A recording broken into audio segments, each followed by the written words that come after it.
Vlad the Impaler hadn't impaled anyone by 24, Charles Darwin hadn't even thought of evolution by 25, and Jane Austen hadn't released a single novel by 26, so why the fuck do you think you have to have it all figured out in your 20s? A quarter-life crisis is a good thing, or at least it can be, but before I tell you why and the best way to go through it, there's a few things we need to understand first. It's basically just a massive existential crisis in your mid-20s to early 30s. I know mine started the day I turned 25. The idea I was closer to 30 than 20 really threw me for a loop. Now, they often happen when you just get out of uni, you realize that you hate this job you've been studying for the past 4 or 5 years. Or you've been in your career a few years and you want to change, but it feels too late. And you've already put so much work into this career you've been doing, which you now hate, which is the sunk cost fallacy, by the way. Not to mention, we compare ourselves to these millionaires and wildly successful teenagers we see on social media. It's fucking tough being in your 20s. I'm going to tell you a story about me. When I was 18, I was high all the time, I had just finished high school, and I had no idea what I was going to do with my life. So I went traveling to figure it all out, find myself. And during this 4 to 5 year period, I discovered I wanted to go into environmental science. Enrolled in uni, and hated it, so I swapped to archaeology. But what was important is that all of my peers and friends were either, 5 years younger than me and in the same position, or the same age as me and 5 years into their career or finishing their degree or something like this. The pressure almost broke me. But now, one, I wasn't realistically that far behind, and two, they're all putting pause on their career to go travel, or they're swapping careers. And the same thing happened when I started making content. I would compare myself to these people who'd been doing it for years with established audiences and communities, and I would compare myself to that and think, oh, why aren't I there? Well, because I'd only just started a f***ing course. And we put this pressure on ourselves, and we think that all of our successes and failures are 100% to do with us in our 20s. We don't see the impact the world has had on us. We think our success at this current moment in our 20s and early 30s is indicative of, one, our choices, and two, how successful our entire lives are gonna be. Which is dumb, and hyper-individualism, which is dumb. God. And not to mention, I'm sure you've all heard it, the thing that every person over the age of 29 tells people in their 20s, especially when we complain about how hard our 20s are. It's either you should work now so you set up your finances and you retire with money and comfort, or the 20s are the best years of your life. Just enjoy them and relax because it's only gonna get worse. I hate both of those. They add so much unnecessary pressure to our 20s. I'm like, our 20s are hard enough already, especially with climate anxiety and the fact that most of us will never own a home unless our grandparents give it to us. It's f***ed. One, feels like people are mad that they peaked in their 20s and they did something they didn't enjoy with their life and they just kind of stuck to it for the rest of their life. And the other people are like, well, now I'm 65 and retired and have money, so now I'm having a good time. They're both dumb. They're both dumb. I hate it. But I plan to work hard, have fun, get hotter, get richer, and get a little weirder after my 20s. It makes me jealous of people like Vlad, because he always knew he was going to be a king. There was little choice, which sounds like a bad thing, but now we've got an abundance of it. And the pressure we feel is a good thing. Well, it can be a good thing. It sucks, I know, but it can be a catalyst, like a shitty first step into a better life. And there are two things that make this pressure easier to deal with. The first is realizing that most of the time is self-applied. I used to think that the world was putting so much pressure on me, and it kind of is, but it was realistically just me putting pressure on myself. And that doesn't make it go away, but it makes it easier to deal with.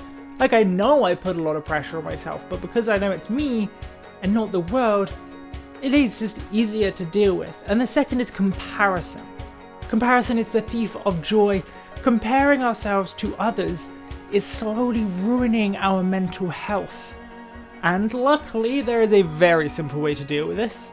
It's not easy, and it's not quick, but it's simple. and that is to write it down. Every time you compare yourself to others, especially if it makes you feel kind of shit about yourself, write it down.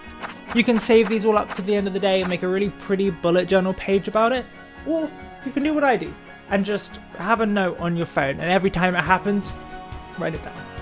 And after doing this for a while over time, it one becomes easier to catch the comparisons, because a lot of time they're just running through your head without you paying them much attention.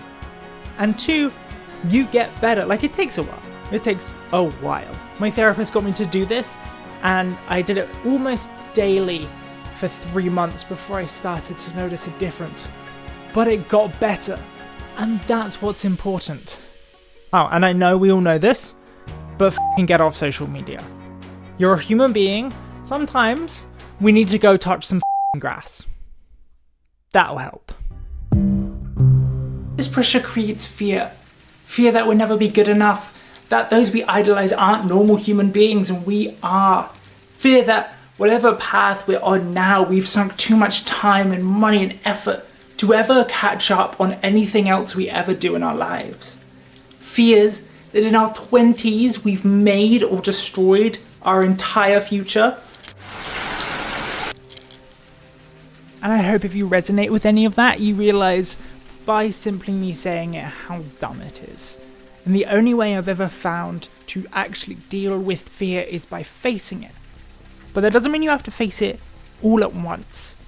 Little by little, small things is much more effective and much easier. With anything really, not just fear. In 1462, Vlad the Impaler tried to assassinate the Sultan of the Ottoman Empire. He failed and fled. The Sultan then invaded the Wallachian capital only to find barely any resistance and, more importantly, no Vlad. But when he left to continue his hunt for the king, he came across 23,844 impaled Turkish people just outside the city. One historian called it a forest of the impaled. This dude is literally only known for one thing, and this was the event. This gave him the name Vlad the Impaler. And he was between 31 and 34. So if you're in your 20s and you're worried you haven't got it all figured out, or you even think you're supposed to have anything figured out, don't stress.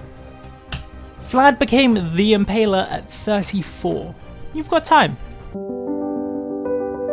This is important. At this point in the process, I really felt like I was overcoming my quarter-life crisis. That's because this is the part where you start to see results. And it's not finding your purpose, your thing, your God-given task you're supposed to fulfill. It's finding your values. There is no one thing we are supposed to do on this earth. We are multifaceted for one, but two, we go through stages of our life. Maybe at one stage we do one thing, but maybe in the next we do 7, we do 20, we do so many. There is no one thing. And we're definitely not going to listen to society on this, because capitalism tells us that whatever our purpose on this earth is, it can either be turned into a job or comes in the form of a job. And if that's the case, who the was built to sell paper in an office? We have no one thing. If you also have only done one thing in your life, I don't care how great it is, that is a really boring life, bro, and I don't really want any part to do with it. Instead, find your values. Find what's important to you.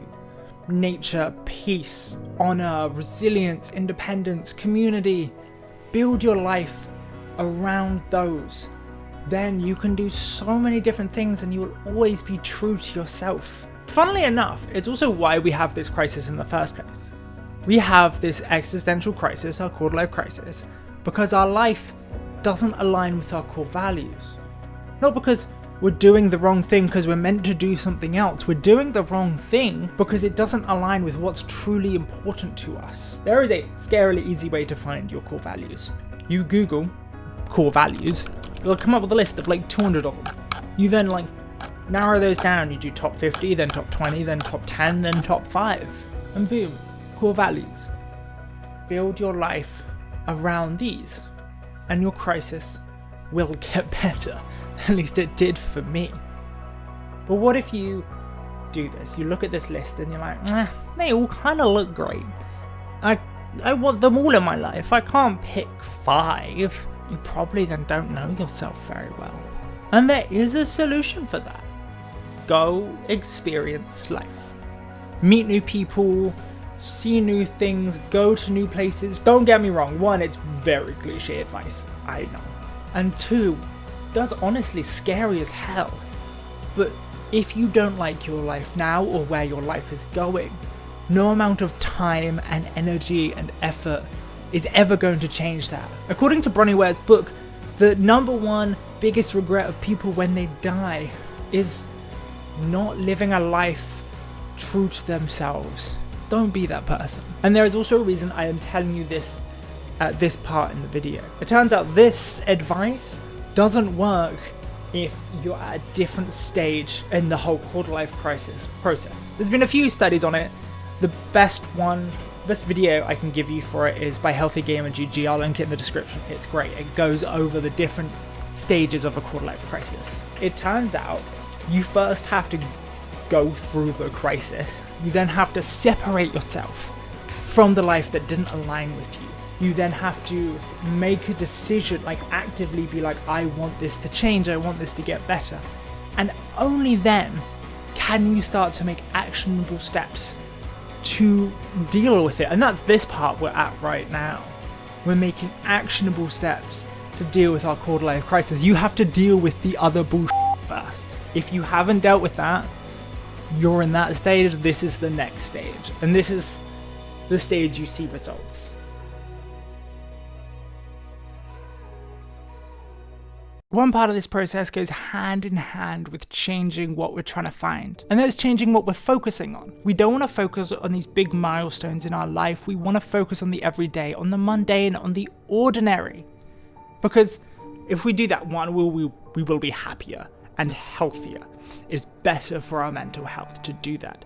Two, we'll be more committed and productive, because nothing happens in one big leap.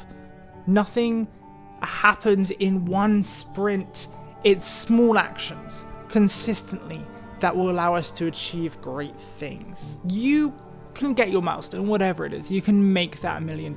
You can have that best-selling book, but you are going to wake up the next day and do the same morning routine as you did the day before. 99% of our life happens outside of these milestones. Milestones are just glimpses into achievement, so don't waste your life focusing on one moment. And I hear what you're saying, Riley, how do we shift this focus? Because it's not as easy as it sounds. It's simple, but not easy or instant. The two things that I like to do for this, one is actually make a new calendar, time block out an ideal week. The next is, instead of imagining these big milestones in our life, imagine what a random Thursday afternoon looks in 10 years, or 20 years, or a random Monday morning. How do you want these everyday moments to look? And don't just do these exercises and then never again and forget about them. Do them now, do them in a month, do them every month, do them every quarter, whatever it is, but do them consistently. Then, over time, our focus will naturally shift away from big milestones and on the everyday. Let me ask you a question. Do you think that Charles Darwin stepped on that boat for the first time knowing he was going to change the world? In 30 years, because the first time he stepped on the Beagle, he was in his early 20s and he didn't release his book on the origin of species until he was like 50. Do you think he focused on that single moment for 30 years? No. Bro, you can't focus on a single moment for that long. 30 years, you will probably burn out and never make it before that happens if that's all you're focusing on, if that's all you derive value from. But let's say you do. Let's say that you finally make it. You have this milestone, this achievement. What then? Is your life just worthless after this? Shallow? You've done it? Can you finally relax now after 30 years of grind and hustle? And you're telling me you want to know what this is or have achieved this in your 20s or 30s? You got so much life after that. What are you supposed to do with the rest of it?